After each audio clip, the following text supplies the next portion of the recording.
They probably never thought they would be arrested. Hackers accused of taking the life savings of honest, hard-working families.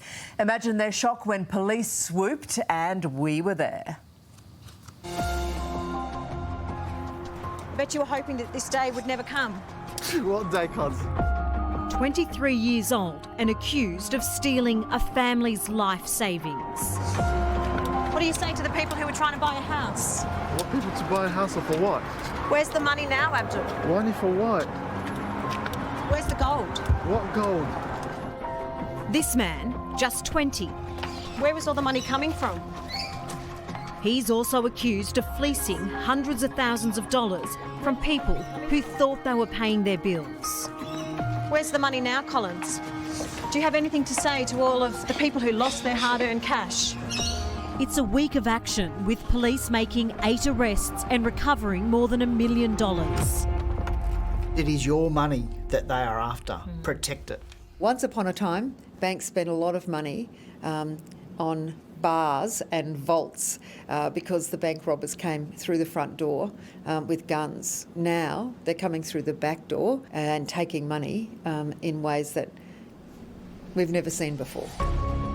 In the past 12 months, criminals made $128 million by hacking business emails and tricking people into paying fake invoices.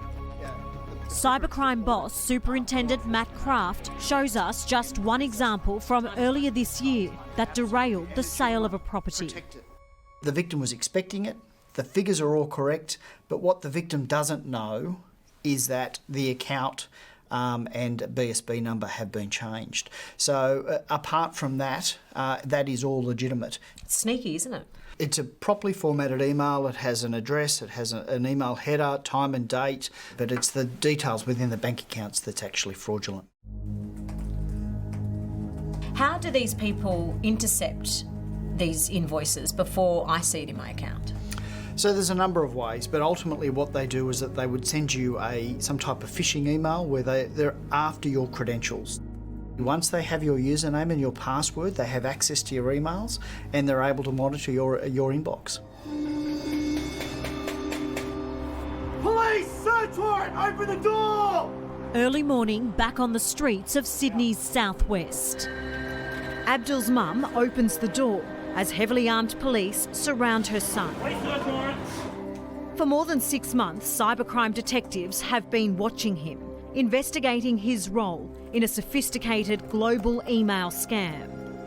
A particular individual in the house, we believe, has obtained $760 or just under $760,000. The victims were in the process of completing a property settlement.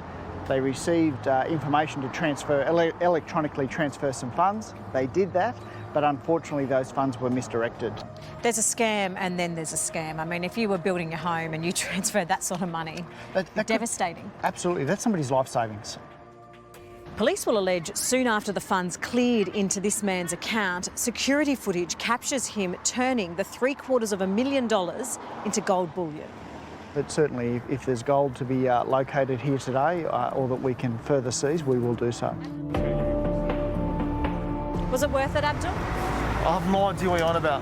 Like, no idea, actually. You have no idea about the money? No idea what the hell's going on. What did you do with the money? What money, cuz? I'm broke as What if it was your parents who were trying to buy a house? The next day, police pounce again, filing into a Sydney unit block full of COVID cases. Okay. Their next suspect is about to be ambushed, with police alleging He has received some funds into his bank account. He's then on at least 44 occasions has attended a registered cryptocurrency exchange and exchanged those funds for cryptocurrency. Collins, are you surprised police came knocking today? Australian Banking Association CEO Anna Bligh says a staggering 92% of Aussies have been targeted by scammers in the past year. Scams are big business and it causes a lot of pain. Are banks doing enough? The ability for banks to get ahead of scammers requires big investment and $19 billion worth of investment in just the last year. Forget having to remember your BSB and One of account those number. investments has been in PayID, a system that uses your mobile phone number for banking instead of your BSB and account number. So at the moment, there is a gap between your BSB and the payment, and that's where scammers get into the middle. The PayID system closes that gap. And I can only encourage more businesses to jump on board, talk to your bank, get registered with PayID. Since it was rolled out, scam numbers haven't gone down. Are you satisfied that PayID is making a difference? Every time the police bust a scam ring, every time banks get ahead of and close the door to one particular scam, there'll be another scam starting somewhere else. The advice: call police as soon as you discover you've been hacked. The longer it takes to report, the less chance that we have of freezing the funds. Criminals certainly are always looking to make a dollar off the backs of hard-working Australians.